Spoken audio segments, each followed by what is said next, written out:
निशंक होई रे मना, निर्भय होई रे मना. अतर्क्यवधूत हे स्मरणगामी, अशक्य हि शक्य करतील स्वामी. स्वामीमय सुप्रभात मंडळी. मी निधी, आपल्या पॅशनेट निधी या चॅनलवर तुम्हा सर्वांचे हार्दिक स्वागत.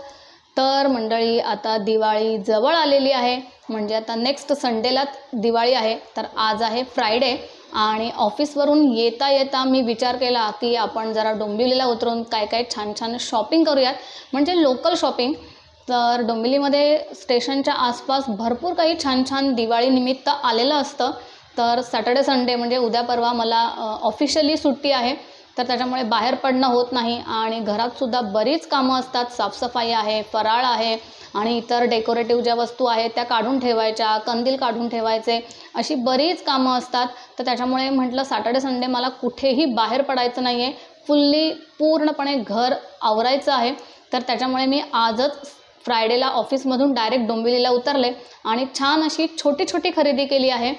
तर माझं हे म्हणणं आहे तुमच्या सगळ्यांना, माझे जे पण काही फॅमिली मेंबर्स आहेत त्यांच्यासाठी, की आपण ऑनलाईन भरपूर शॉपिंग करतो, मात्र दिवाळी ही प्रत्येकाची आहे मंडळी. त्यामुळे लोकल शॉपिंग नक्की करा, तर आपल्यामुळे त्यांचीसुद्धा दिवाळी ही साजरी होणार आहे. तर जे पण काही लोकल आपल्याला छोटं मोठं मिळत असेल, जसं पणत्या मिळतात, भले खूप छान आणि महागड्या वस्तू त्यांच्याकडे नसतात, कारण त्यांच्याकडे ते माल म्हणजे तो माल ठेवण्यासाठी तेवढं बजेट नसतं. पण नक्कीच छोट्या छोट्या गोष्टी आपण त्यांच्याकडून विकत घेऊ शकतो, जेणेकरून आपल्याबरोबर त्यांचीसुद्धा दिवाळी आपण साजरी करू शकतो आणि त्यांचीसुद्धा दिवाळी खूप छान जाईल. तर अशा प्रकारे मी काही छोट्या छोट्याच वस्तू लोकल मार्केटमध्ये खरेदी केलेल्या आहेत आणि ऑनलाईनसुद्धा बऱ्याच वस्तू मी मागवलेल्या आहेत, पण अजून त्या आलेल्या नाही आहेत. सॅटर्डे संडे जर त्या आल्या तर मी नक्कीच तुम्हाला दाखवेन की मी काय काय मागवलेलं आहे. बरंच काही दिवाळी आयडियाज माझ्या डोक्यात आहेत, डेकोरेटिव्ह आयडियाज डोक्यात आहेत. तर जसं येईल तसं तुम्हाला दाखवेनच आणि ते डेकोरेट कसं करणार आहे हे सुद्धा दाखवणार आहे. तर चला, आजच्या व्हिडिओमध्ये मी तुम्हाला दाखवणार आहे की मी डोंबिवलीमधून लोकल शॉपिंग काय केलेली आहे. तर जसं दिवाळी आली म्हटली की आपल्याला माहीतच आहे, रांगोळ्या आल्या, पणत्या आल्या. तर अशाच प्रकारे मी पणत्यांची खरेदी केलेली आहे आणि मी वेगवेगळ्या स्टॉलमध्ये जाऊन थोड्या थोड्या वेगवेगळ्या डिझाईनच्या, वेगवेगळ्या आकाराच्या अशा पणत्या विकत घेतलेल्या आहेत. कारण घेताना आपण एकाच ठिकाणी बऱ्याचशा वस्तू घेण्यापेक्षा माझा तरी असा विचार असतो की प्रत्येकाची दिवाळी थोडी थोडी का होईना साजरी झाली पाहिजे आणि त्या दिवाळी साजरी होण्यामागे आपला खारीचा वाटा तरी असावा. त्यामुळे मी अशा 4-5 स्टॉलमध्ये फिरते आणि त्यातल्या त्यात चांगल्या गोष्टी, चांगल्या वस्तू घेण्याचा प्रयत्न करत असते आणि त्यातून पण जिथे कोणी आजी असतील, आजोबा असतील, तर त्यांच्याकडून मी काहीतरी विकत घेण्याचा नक्कीच प्रयत्न करत असते. तर त्याचप्रमाणे मी आता इथे वेगवेगळ्या प्रकारच्या वेगवेगळ्या पणत्या घेतलेल्या आहेत आणि त्या पण वेगवेगळ्या स्टॉलमधून घेतलेल्या आहेत. म्हणजे वेगवेगळं जे पण कोणी टोपल्या मांडून बसलेलं आहेत, आजी असू दे, आजोबा असू देत, कोणी गरीब माणूस दिसलं तर मग मी तिथे नक्की घेतलेलं आहे. तर तुम्हाला दाखवते की मी कोणकोणत्या प्रकारच्या पणत्या घेतलेल्या आहेत. तर पणत्यांमध्ये ना मी डेकोरेटिव्ह पणत्या घेतलेल्या नाही आहेत. एकच मी काही 5 मटकी घेतलेली आहेत धनत्रयोदशीसाठी, की ज्या मटक्यांमध्ये आपण धान्य ठेवतो आणि त्याची पूजा करतो. बाकी सगळ्या पणत्या ज्या घेतलेल्या आहेत ना त्या मातीच्या घेतलेल्या आहेत, कारण दिवाळीमध्ये ना मातीच्या पणत्यांना विशेष महत्त्व असतं. तर त्याच्याप्रमाणे मी वेगवेगळ्या शेपच्या, वेगवेगळ्या आकाराच्या त्या पणत्या घेतलेल्या आहेत आणि माझ्या डोक्यातसुद्धा आहे की अशा या मातीच्या पणत्या आहेत ना त्या मी घरीच छानपैकी पेंट करू, डेकोरेट करू आणि मग त्या मी दिवाळीसाठी वापरू. तर त्याचासुद्धा व्हिडिओ तुम्हाला येईलच की मी त्या पणत्या कशा डेकोरेट केलेल्या आहेत, कशा रंगवलेल्या आहेत, कोणते कलर वापरलेले आहे आणि डेकोरेशनसाठी काय काय साहित्य वापरलेलं आहे. तर चला, तुम्हाला आधी दाखवते मी कोणकोणत्या प्रकारच्या पणत्या आधी घेतलेल्या आहेत ते. तर मंडळी, मी इथे उतरलेली आहे डोंबिवली स्टेशनला आणि डोंबिवली स्टेशनच्या जवळच एक आजी होत्या. त्यांनी असा छानसा स्टॉल मांडलेला. हे बघा, वेगवेगळ्या रंगीबेरंगी छोट्या छोट्या मटक्या आहेत आणि ज्या पणत्या आहेत ना त्याच्यामध्ये पण किती छान छान व्हरायटीज होत्या यांच्याकडे. अगदी वेगवेगळ्या बास्केटमध्ये त्यांनी वेगवेगळ्या डिझाईनच्या पणत्या अगदी व्यवस्थित रचून मांडलेल्या. आणि हा बघा सगळा डोंबिवलीचा स्टेशनच्या आजूबाजूचा परिसर. अगदी दिवाळी आलेली आहे असं वाटतच आहे. आणि हा आहे कंदील याचा स्टॉल. तर खूप छान छान कंदीलसुद्धा आलेले होते. तर हे बघा पूर्ण गजबजाट चालू आहे आणि दिवाळीची रोषणाई म्हणजे खरोखर आता वाटायला लागलं की दिवाळी जवळ आलेली आहे आणि सगळे अगदी शॉपिंगच्या मूडमध्ये मस्त मार्केटमध्ये फिरत आहेत, काय काय शॉपिंग करत आहेत आणि खरंच खूपच छान असा दिवाळीचा माहोल होता आणि त्याच्यातच खरेदी करून मी घरी पोहोचले. तर हे बघा, हे माझं आहे पणत्यांचं कलेक्शन. तर विविध प्रकारची छोटी-छोटी मटकी, त्याचप्रमाणे पानांच्या शेपमध्ये अशी एकाच पणतीमध्ये 2-2 पणत्या असलेल्या पणत्या, त्याच्यानंतर गोलाकार आकाराच्या आणि नेहमीप्रमाणे ज्या आपल्या पणत्या असतात, त्याच्यामध्ये पण मी वेगवेगळ्या शेपच्या, मोठ्या, छोट्या अशा वेगवेगळ्या डिझाईनच्या इथे पणत्या घेतलेल्या आहेत. तर खूप छान-छान अशा पणत्या मी विकत घेतलेल्या आहेत. खूप अशा सिलेक्शन करून घेतलेल्या आहेत आणि वेगवेगळ्या स्टॉलवरून घेतल्या. पण काय आहे ना, मध्ये-मध्ये ती म्युन्सिपाल्टीची गाडी फिरत होती आणि सगळ्यांना अशी उधळून लावत होती, म्हणजे सगळ्यांना उठवत होती.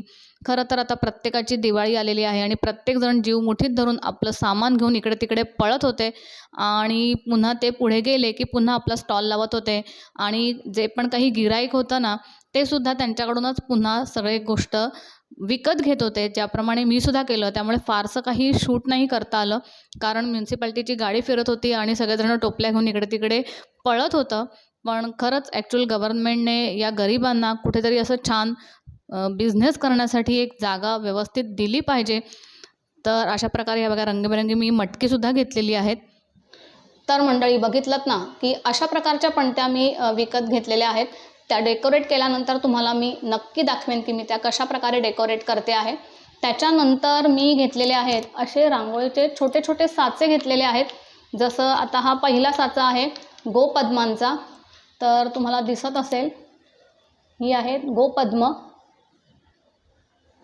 तर मस्त असा हा व्यवस्थित स्क्वेअर आहे आणि त्या स्क्वेअरमध्ये अशी ही 4 गोपद्म काढलेली आहेत आणि छोटे-छोटे होल आहेत. त्यामुळे ना मस्त अशी रांगोळी पडते त्याच्यामधून. तुम्हाला दिसत असेल, तर छान रांगोळी पडते. आणि गोपद्म जसं आपल्या दिवाळीची सुरुवात ही वसुबारसेपासून होते. 5 दिवसांची ही दिवाळी असते. वसुबारस, धनत्रयोदशी, त्याच्यानंतर आपलं नरक चतुर्दशी म्हणजे लक्ष्मीपूजन, बळीपाडवा आणि भाऊबीज अशी 5 दिवसांची आपली दिवाळी असते. आणि दिवाळीला सुरुवात होते ती म्हणजे वसुबारसेपासून आणि आम्हीसुद्धा वसुबारसेपासूनच पणत्या लावायला सुरुवात करतो. तर ही आहेत गोपद्म म्हणजे गाईची पावलं आणि त्याचप्रमाणे मी गाईच्या आकाराचा सुद्धा एक रांगोळीचा साचा घेतलेला आहे. हा बघा. तर याच्यामधून पण रांगोळी छान पडली ना, की छान अशी ती गाय त्या रांगोळीमध्ये दिसते, जेणेकरून त्या रांगोळीच्या शेपमध्ये गाईची आपण पूजा करू शकतो. तर हे 2 साचे मी घेतलेले आहेत वसुबारस या दिवसासाठी. त्याच्यानंतर मी घेतलेला आहे हा पणतीचा साचा. हा पण मस्त आहे. छानपैकी खाली कोणत्याही रंगाची आपण रांगोळी अशी पसरवू शकतो आणि त्याच्यावर पांढऱ्या रांगोळीने मस्तपैकी अशा पणत्या काढू शकतो. तर नरक चतुर्दशीच्या दिवशी सकाळी आपण ही रांगोळी काढू शकतो आणि पटापट होणारी आहे, कारण सकाळी उठून आपल्याला हे सगळं करण्यासाठी वेळ मिळाला पाहिजे. तर अशी ही 10 मिनिटात होणारी रांगोळी आहे, म्हणून मी हा पणतीचा साचासुद्धा घेतलेला आहे. त्याच्यानंतर आपल्याकडे येते ती म्हणजे नरक चतुर्दशी, लक्ष्मीपूजन. तर लक्ष्मीपूजनासाठी मी ही लक्ष्मीची पावलं काढण्यासाठी हा पावलांचा साचा घेतलेला आहे आणि अतिशय छान आहे. इतकी छान वाटतात ना ही पावलं काढल्यानंतर, मस्त वाटतात आणि पटकन काढून होतात. ती हाताने अगदी रेखीव काढण्यापेक्षा ना पटकन ह्याच्यावर रांगोळी टाकली, पसरवली की मस्त ती पावलं छान सुरेख आणि रेखीव अशी दिसतात. तर लक्ष्मीपूजनासाठी मी ही पावलांची रांगोळी घेतलेली आहे. आणि त्याच्यानंतर दिवाळीचा सर्वात जो शेवटचा दिवस असतो म्हणजे 15 ते 20 दिवसानंतर येणारा दिवस, ज्या दिवसाने आपली दिवाळी ही संपते, तर ते आहे तुळशीपूजन. तर या तुळशीपूजनासाठी मी घेतलेली आहे ही तुळशीची रांगोळी. तर तुळशीच्या रांगोळीचा हा साचा घेतलेला आहे. इतका सुंदर दिसतो ना. हा जर आपण साचा काढून आपण रांगोळी काढली आणि ती मस्त कलर त्याचे भरले ना, ते इतके सुंदर दिसतात. तर दिवाळीचे 5 दिवस मी कशी कशी रांगोळी काढलेली असणार आहे ती तुम्हाला नक्कीच व्हिडिओमार्फत किंवा शॉर्ट व्हिडिओमार्फत मी नक्की दाखवेन. तर ते व्हिडिओ नक्की तुम्ही बघा. तर असे हे मी 5 साचे घेतलेले आहेत. त्याच्यानंतर अगदी छोटा साचा मी खूप दिवस शोधत होती, तो म्हणजे हा स्वस्तिकचा साचा आहे. अगदी छोटं स्वस्तिक आहे आणि हा साचा मी घेतलेला आहे उंबरठ्यावर. जेव्हा आपण स्वस्तिक काढतो ना तर ते अगदी खूप कंजस्टेड होतं, काढता येत नाही, कारण तो उंबरठा थोडा उंच असतो आणि आपला हात तेवढा पुरत नाही. म्हणजे ज्यांना वरून रांगोळी पाडता येते तर ते पटापट काढू शकतात, पण मला रांगोळी काढण्यासाठी ना हात थोडा टेकवावा लागतो, मग ते जमत नाही. म्हणून मी खूप दिवस शोधत होती. छोटंसं स्वस्तिक असणारी अशी रांगोळीचा साचा मला घ्यायचा होता आणि तो मला मिळालेला आहे आणि मस्त सुरेख आणि सुबक असं हे स्वस्तिक आहे. आणि मेन म्हणजे ना हे जे आहे ना की आपण रांगोळी काढल्यानंतर ती रांगोळी उचलायला आपल्याला कधी कधी डिफिकल्ट जाते, तर त्यांना ही जी काही ताटली दिलेली आहे ना ही, तर ती मस्त आहे की रांगोळी आपण पाडली आणि ही ताटली अशी उचलली ना की अगदी व्यवस्थित खाली रांगोळी पडते. तर इतकं सुंदर आहे. तर ह्याच्यामध्ये पण मी पावलं शोधत होती, पण ती मला मिळाली नाहीत. म्हणजे आपण उंबरठ्यावर पावलं आणि स्वस्तिक असं दोन्हीसुद्धा काढू शकतो. बघूया परत कधी मिळालं तर मी नक्की घेऊन येईन. तर असे मी हे छोटे छोटे रांगोळीचे साचे घेतलेले आहेत. त्याच्यानंतर मी घेतलेलं आहे ते म्हणजे, आपण दिवाळी आली म्हटलं की थोडंसं सजतोच, तर सजण्यासाठी आपण छानशी हेअरस्टाईल करतो. तर ती हेअरस्टाईल करण्यासाठी मी असा एक ब्रोच घेतलेला आहे. सिंपल आहे, सोबर आहे. मला जास्त बटबटीत असं काही आवडत नाही, तर त्याच्यामुळे मी अगदी असं सिंपल असा साचा घेतलेला आहे की पटकन आपण साडी घातली, आपण अंबाडा घातला की असा अंबाड्यावर आपण हे छान असं खोवलं ना की खूप छान दिसतं. हे बघा, एकदम सिंपल आहे आणि कलर पण असा एकदम बटबटीत नाही आहे, मस्त कलर आहे, खूपच सुंदर आहे की आपण एक मस्त असा अंबाडा गुंडाळला पटकन आणि असं हे खोवलं की आपली हेअरस्टाईल कंप्लीट. म्हणजे जास्त वेळ पण नको घालवायला हेअरस्टाईल करण्यासाठी. तर मला हे नाजूक साजूक खूप छान वाटलं, त्याच्यामुळे मग मी हे घेतलेलं आहे मस्तपैकी. तर हे झालेलं आहे. त्याच्यानंतर शुभ लाभ जे आपण दरवाजावर लावतो, तर हे असं शुभ लाभ मी घेतलेलं आहे. मस्त आता कमळाची खूप सारी ट्रेंड सुरू झालेली आहे. या कमळाच्या शेपमध्ये ना भरपूर साऱ्या रांगोळ्या, शुभलाभ, भरपूर काही काही डेकोरेटिव्ह आयटम्स मिळतात. तर मला हे खूप छान वाटलं. हे ऑनलाईनसुद्धा मिळतं, पण मला लोकल मार्केटमध्ये मिळालं त्याच रिझनेबल रेटमध्ये, तर मी घेऊन टाकलं. कारण आता मी कधी मागवणार आणि दिवाळीसुद्धा जवळ आलेली आहे, तर ते वेळेत मिळालंसुद्धा पाहिजे. तर त्याच्यासाठी म्हणून मी हे शुभ लाभ घेतलेलं आहे.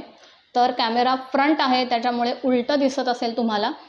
तर असं छान आहे, मस्त कमळ आहे, लाल रंगाचं आहे, शुभ लाभ लिहिलेलं आहे आणि मस्त इथे छान असे मोती आहेत, खालीसुद्धा मोती आहेत, बीड्स आहेत. तर इतकं सुंदर वाटतं ना ते. तर जेव्हा मी डोअर पुढे डेकोरेट करेन तर तुम्हाला मी तो दाखवेनच. तर अशी एक छोटीशी खरेदी केलेली आहे मस्तपैकी. त्याच्यानंतर आता जे कमळ आहेत ना ते सुद्धा खूप ट्रेंडमध्ये चालू आहेत. तर असे ते कमळ आहेत मस्त. एक मी गुलाबी रंगाचं घेतलेलं आहे आणि एक लाल रंगाचं घेतलेलं आहे आणि पाठीमागे ना ह्याला असे सेन्सर आहेत. हे जर आपण असे पाण्यात टाकले ना की मस्त असे त्याला लाईट पेटतो. तर इथे जो लाईट आहे ना तो लाईट तिथे उजळतो, म्हणजे पेटतो. तुम्हाला दाखवते मी बाउलमध्ये पाण्यामध्ये टाकून की ते कसं छान वाटतं. तर आपल्याकडे जर उरली वगैरे असेल तर त्याच्यामध्ये हे टाकलं ना तर इतकं सुंदर वाटतं ना. तर उरली वगैरे मी ऑनलाईन मागवलेली आहे, जेव्हा येईल तेव्हा तुम्हाला मी शो करेनच. तर हे बघा मंडळी, इथे मी घेतलेला आहे काचेचा बाऊल, त्याच्यात थोडंसं पाणी घेतलेलं आहे आणि हे कमळ असं ठेवल्यावर बघा कसं छान असं उजळलं आहे आणि मस्त सेन्सरनेही लाईट पेटलेली आहे. तर अशी मी ही 2 कमळं घेतलेली आहेत, एक गुलाबी रंगाचं आणि एक लाल रंगाचं. त्याच्यानंतर एक एकदम म्हातारी अशी तिकडे आजी होती, तिच्याकडून मी काही छोट्या छोट्या पणत्या घेतल्या आणि तिच्याकडे हे असं एकच कमळ उरलेलं. तर मी तिला विचारलं की हे मावशी एकच कमळ आहे का? तर ती म्हणाली हो एकच उरलं आहे माझ्याकडे, ते पण असं थोडंसं म्हणजे त्याचं मागचा पोर्शन मला वाटतं निघालेलं आहे. तर ती तेच म्हणाले की आता हे कोण घेणार नाही, एकच उरलं आहे. तर तिने मला हे 10 रुपीजला दिलं. पण मी म्हटलं कोणीच घेणार नसेल तर मी घेते, माझं काही 10 रुपयाने नुकसान होणार नाही. पण त्याच 10 रुपयामध्ये तिचा आनंद हा खूप मोठा होता आणि तिला खूप वाटलं की बाई तुझ्यासारखी अशी कोणी व्यक्ती असेल तर असं काही तुटलेलं वगैरे घेत नाही. तर मी म्हटलं 10 रुपयाने काय होणार आहे मावशी. तर मी काय याला जस्ट स्टिक करेन. हे लाईटचं नाही आहे, सिम्पल कमळ आहे, गुलाबी रंगाचं आहे आणि हे असं ना पान त्याचं मला वाटतं वेगळं झालेलं आहे आणि मागचं काहीतरी त्याचं निघालेलं आहे ॲक्च्युअल. तर मी म्हटलं मी घेते 10 रुपयात, काय मी काय बंगला बांधणार नाही आहे. तर त्याच्यामुळे मी हे घेतलं, ह्याला स्टिक करून टाकेन आणि असं पाण्यावर असं फ्लोटिंग म्हणून ठेवेन आणि कमळाचा शेपही खूप छान आहे. थोडंसं काय काय मध्ये मध्ये डल झाल्यासारखं वाटतंय, पण ठीक आहे. त्या 10 रुपयात जर त्या आजींचा आनंद मोठा असेल तर हे पाण्यामध्ये ठेवायला मलासुद्धा खूप छान वाटेल. तर असं काहीतरी दिवाळीमध्ये करा जेणेकरून 10-5 रुपयामध्ये आपलं काही नुकसान होणार नाही, पण त्यांचा आनंद मात्र मोठा होणार आहे. तर अशा प्रकारे मी हे छोटंसं कमळाचं फूल घेतलेलं आहे, जे नॉर्मल आहे, त्याला लाईट वगैरे काही नाही आहे. त्यानंतर मी त्याच आजींकडून ना हे असे काचेचे 2 छोटे छोटे बाउल घेतले डेकोरेशनसाठी. तर एक लाल रंगाचा घेतला आहे, रेड कलरचा, आणि एक पिंक गुलाबी रंगाचा घेतलेला आहे. तर आता तुम्ही म्हणाल ह्याच्यामध्ये लाल रंग कुठे दिसतोय? तर त्या मी आजींना तेच विचारलं की हे असं काय दिसतंय? तर त्या म्हणाल्या की ह्याचा रंग गेलेला आहे, म्हणजे आतमध्ये तुम्हाला दिसेल. तर हा जो रंग आहे ना तो असा कागदाचा आहे, मला वाटतं त्याचा असा पापुद्रा निघतोय. तर ते आता कोणी घेणार नाही म्हणून तर मी म्हटलं मी घेतलं तर तुम्ही मला कितीला द्याल? तर त्यांनी मला आधी 20 रुपये वगैरे सांगितले. तर मी म्हणाले मी 2 घेते, ह्याचा पण मध्ये मध्ये रंग गेलेला आहे, तुम्हाला दिसत असेल खालून. तर मध्ये रंग गेलेला आहे. तर असेच 2 बाउल मी चूज केले जेणेकरून ह्याचं मी काहीतरी डेकोरेट करेन तो यूज करून. तर मी हा एक बाउल 15 रुपयाला आणि हा 15 रुपयाला असे 30 रुपयात 2 बाउल घेतले. तर या 30 रुपयात मी मगाशी म्हटल्याप्रमाणे मी काही बंगला बांधणार नाही आहे, पण त्या 30 रुपयामध्ये हे जे त्यांचं वेस्ट होणार होतं, म्हणजे ह्याचे पैसे त्यांना मिळणार नव्हते, तर मी ते त्यांना दिले आणि म्हटलं ह्याचं मी काहीतरी छान असं करेन, याला कलर देईन किंवा हा सगळा कलर काढून फक्त व्हाईटच ठेवेन. बघूयात मला तेव्हा काय सुचतंय ते मी तुमच्याबरोबर शेअर करेनच. तर असे मी हे 30 रुपयाचे 2 बाउल घेतले, म्हणजे मलाही स्वस्त पडलेच, पण त्याच्यातून त्यांचंसुद्धा नुकसान झालेलं नाही आहे.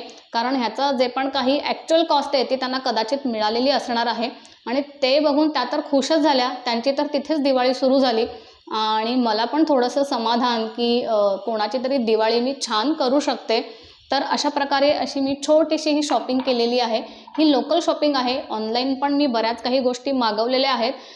जशा जशा त्या येतील त्याच्याप्रमाणे मी तुम्हाला त्या शेअर करेनच आणि ते मी डेकोरेट पण कसं करणार आहे त्याचासुद्धा व्हिडिओ लवकरात लवकर येईल. जर दिवाळीच्या 1-2 दिवस आधी आलंच मटेरियल तर मी नक्कीच तो व्हिडिओ तेव्हा शेअर करेन.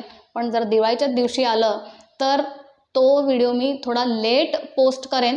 पण नेक्स्ट इयर किंवा असंच काहीतरी डेकोरेशन तुम्हाला तुमच्या कोणत्याही घरच्या फंक्शनसाठी करायचं असेल तर तेव्हा ती आयडिया तुम्हाला नक्कीच कामी येईल. तर मंडळी अशी मी छानशी दिवाळीची लोकल शॉपिंग केलेली आहे, म्हणजे दिवाळीच्या शॉपिंगसाठी मी सुरुवात केलेली आहे. तर तुम्हीसुद्धा तुमच्या शॉपिंगला सुरुवात केली आहे की नाही मला कमेंट बॉक्समध्ये नक्की सांगा आणि करायला सुरुवात केली नसेल तर नक्की सुरुवात करा. दिवाळीची अशी छोटी छोटी शॉपिंग तरी करायला सुरुवात करा. तो आनंद एक वेगळा असतो. दिवाळी ही सगळ्यांची असते, मग त्याच्यासाठी खूप मोठ्या शॉपिंगची गरज नाही आहे. तर अशा छोट्या छोट्या वस्तू खरेदी करूनसुद्धा आपल्या मनाला मिळणारा आनंद हा काही वेगळाच असतो. तर आता ही येणारी दिवाळी आणि दिवाळीचे जे काही अगोदरचे दिवस आहेत, शॉपिंगचे दिवस आहेत, ते सगळे दिवस तुम्हाला छान आनंदाचे, सुखाचे, भरभराटीचे आणि असे तुमच्याकडे भरपूर पैसे येवोत की जेणेकरून तुम्हाला ही दिवाळीची शॉपिंग खूप मनसोक्त मनाप्रमाणे करता यावी. तर याच नोटवर मी आता माझ्या व्हिडिओचा एंड करते. तर माझी ही लोकल शॉपिंग तुम्हाला कशी वाटली? आणि बरं का मंडळी, विसरू नका मी मगाशी सांगितल्याप्रमाणे तुम्हाला जितकं जमेल, जेवढं जमेल तितकं लोकल मार्केटमध्ये जाऊन थोडीशी तरी शॉपिंग करा. मला मान्य आहे की लोकल शॉपिंगमध्ये काही चांगल्या ब्रँडेड गोष्टी कदाचित मिळू शकत नाहीत, पण ज्या छोट्या छोट्या कॉमन गोष्टी आहेत ज्या आपण प्रत्येक दिवाळीमध्ये वापरतो, त्याचा उपयोग करतो, तर अशा तरी गोष्टी निदान लोकल मार्केटमध्ये खरेदी करून ती गरिबांची दिवाळी आपण साजरी करूयात. आणि चला, तर हा व्हिडिओ तुम्हाला कसा वाटला मला नक्की कमेंटमध्ये सांगा. व्हिडिओ आवडला असेल तर व्हिडिओला लाईक करा, शेअर करा आणि माझ्या चॅनलवर जर तुम्ही नवीन असाल तर सबस्क्राईब करायला विसरू नका. तर पुन्हा भेटूयात अशाच एका नवीन व्हिडिओमध्ये. तोपर्यंत काळजी घ्या, सेफ रहा अँड बाय बाय.